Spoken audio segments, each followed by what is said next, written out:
ആത്മബന്ധുക്കൾക്ക് വിനീതമായ നമസ്കാരം. നമ്മളെപ്പോഴും കഴിഞ്ഞ കാലത്തെക്കുറിച്ച് വെറുതെ വിചാരിച്ചു കൊണ്ടിരിക്കും. ഒരു പ്രയോജനവുമില്ല. ആ കാലത്തിൽ നഷ്ടപ്പെട്ടു പോയ പുത്രനെക്കുറിച്ച് ദുഃഖിക്കുന്ന എത്രയോ മാതാക്കൾ. ആ നെടുവേർപ്പിൽ തൻ്റെ ശരീരത്തിൻ്റെ ആരോഗ്യം നഷ്ടപ്പെടുന്നത് അവരറിയുന്നില്ല. തൻ്റെ ജീവിതമാണ് നഷ്ടപ്പെടുന്നത് എന്ന് പോലും അവർ ഓർക്കാറില്ല. അങ്ങനെ കഴിഞ്ഞ കാലങ്ങളെക്കുറിച്ച് അവർ ആലോചിച്ച് ഇപ്പോഴുള്ള സമയം കൂടെ നഷ്ടമാകുന്നു. അതല്ലെങ്കിൽ ചിലർ ഭാവിയെക്കുറിച്ച് ആലോചിച്ച് ദുഃഖിക്കും.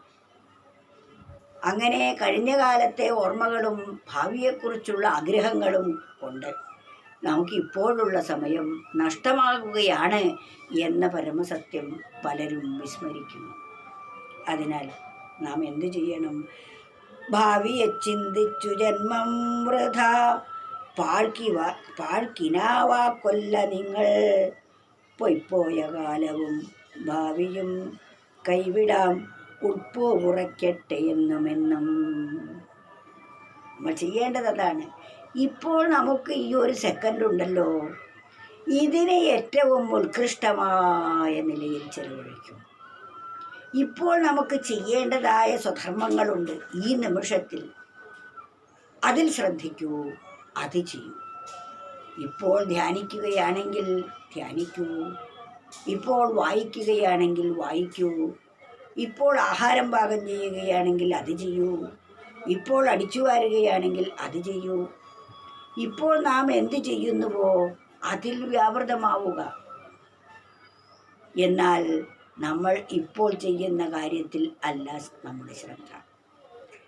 ഇപ്പോഴുള്ള നമ്മുടെ ശരീരം ഇപ്പോൾ ഈ നിമിഷത്തിൽ എന്ത് ചെയ്യുന്നുവോ അതോടൊപ്പം നമ്മുടെ മനസ്സിൽ നിൽക്കുകയാണെങ്കിൽ അങ്ങനെ ചെയ്യുന്ന കർമ്മത്തിനാണ് യോഗ കർമ്മസു കൗശലം എന്ന് പറയുന്നത്. യോഗം എന്ന് പറയുന്നത് കർമ്മത്തിലുള്ള കുശലതയാണ്. കർമ്മം ചെയ്യുമ്പോൾ അതിൽ തന്നെ നമ്മുടെ ബോധം ഉണർന്നിരിക്കുക. ഇത് ചെയ്യുമ്പോൾ ആഹാരം കഴിക്കുമ്പോൾ പലരും നാട്ടിലെ കാര്യങ്ങളെക്കുറിച്ചെല്ലാം ചിന്തിച്ച് തമാശയും പറഞ്ഞ് ചിരിച്ചും കളിച്ചും ആഹാരം കഴിക്കുന്നു. അതിനുശേഷം ആഹാരം കഴിച്ചതിന് ശേഷം എങ്ങനെ ഉണ്ടായിരുന്നു കറി എന്നവരോട് ചോദിച്ചാൽ, അയ്യോ അത് ഞങ്ങളെ ശ്രദ്ധിച്ചില്ലല്ലോ. എങ്ങനെയായിരുന്നു ആഹാരം കഴിക്കുന്നത്? ആ ഭക്ഷണത്തിൻ്റെ സ്വാദ് ആസ്വദിച്ചു കൊണ്ടായിരിക്കണം. നമ്മുടെ മനസ്സും അതോടൊപ്പം ആയെങ്കിൽ മാത്രമേ അത് വേണ്ടും വണ്ണം ചവച്ചരച്ച് നമ്മുടെ ആമാശയത്തിലെത്തി ദഹനപ്രക്രിയ തുടങ്ങുകയുള്ളൂ. നമ്മൾ അറിഞ്ഞില്ലെങ്കിലും അത് പണി നടന്നുകൊണ്ടേയിരിക്കും. എങ്കിലും ആഹാരം കഴിക്കുന്നത് ആസ്വദിക്കണമെങ്കിൽ മനസ്സാ കഴിക്കുന്ന സമയത്ത് ഇവിടെ ആയിരിക്കണം. അപ്പോഴേ നമുക്ക് അതിലൊരു പൂർണ്ണ സംതൃപ്തി ഉണ്ടാവുകയുള്ളൂ. അതുപോലെ ഏത് പ്രവൃത്തി ചെയ്യുമ്പോഴും ആ പ്രവൃത്തിയിൽ തന്നെ നമ്മൾ ദൃഢനിഷ്ഠയിൽ ആയിരിക്കണം. ഇത് ചെയ്യുമ്പോൾ അതിനെക്കുറിച്ച് ആലോചിക്കുക, അത് ചെയ്യുമ്പോൾ മറ്റൊന്നിനെക്കുറിച്ച് ആലോചിക്കുക. അങ്ങനെയാകുമ്പോൾ ഒരു മനുഷ്യൻ്റെ ജീവിതം ഒന്നുകിൽ ഭാവി കാലത്തേക്കും അല്ലെങ്കിൽ ഭൂതകാലത്തേക്കും ഓടിപ്പോകുന്നു. അപ്പോൾ വർത്തമാനകാലത്ത് ചെയ്യേണ്ട കൃത്യങ്ങൾ ഭംഗിയായി അവർ ചെയ്യുന്നില്ല. വർത്തമാനം ഏറ്റവും കുറ്റമറ്റതായിട്ട് തീർക്കൂ.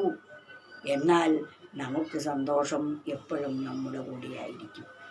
കഴിഞ്ഞതിനെക്കുറിച്ചോർത്ത് വിലപിച്ചത് കൊണ്ടോ ഒരു പ്രയോജനമില്ല. വരാനുള്ളതിനെക്കുറിച്ച് നെടുവേർപ്പിട്ടത് കൊണ്ടും പ്രയോജനമില്ല. ഇപ്പോൾ നമുക്ക് എന്താണോ അതനുഭവിക്കുക, അത് ആസ്വദിക്കുക. അതിനെ അങ്ങനെ ശീലിക്കുന്നതാണ് വാസ്തവത്തിൽ യോഗം എന്ന് പറയുന്നത്, ചേർച്ച എന്ന് പറയുന്നത്. അതുപോലെ ഈ നിമിഷത്തിൽ നമ്മൾ നാമം ജപിക്കാനാണ് ഇരിക്കുന്നതെങ്കിൽ അതിൽ മാത്രം വ്യാപൃതമാകൂ.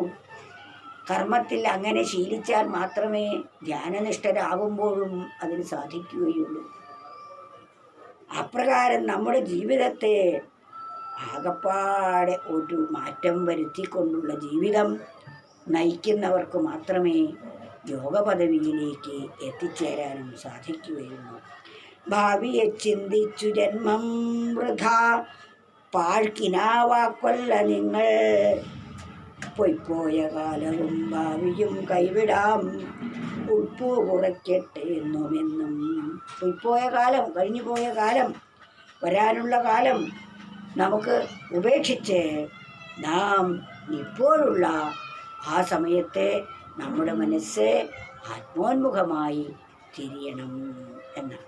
എങ്കിൽ മാത്രമേ നമുക്ക് സന്തുഷ്ടി കൈവരിക്കാൻ സാധിക്കുകയുള്ളൂ. ഭാവിയെ ചിന്തിച്ചു ജന്മം വൃഥാ പാഴ്ക്കിനാവാക്കൊല്ല നിങ്ങൾ. പൊയ്പോയ കാലവും ഭാവിയും കൈവിടാം ഉൾപ്പൂറയ്ക്കട്ടെ എന്നുമെന്നും.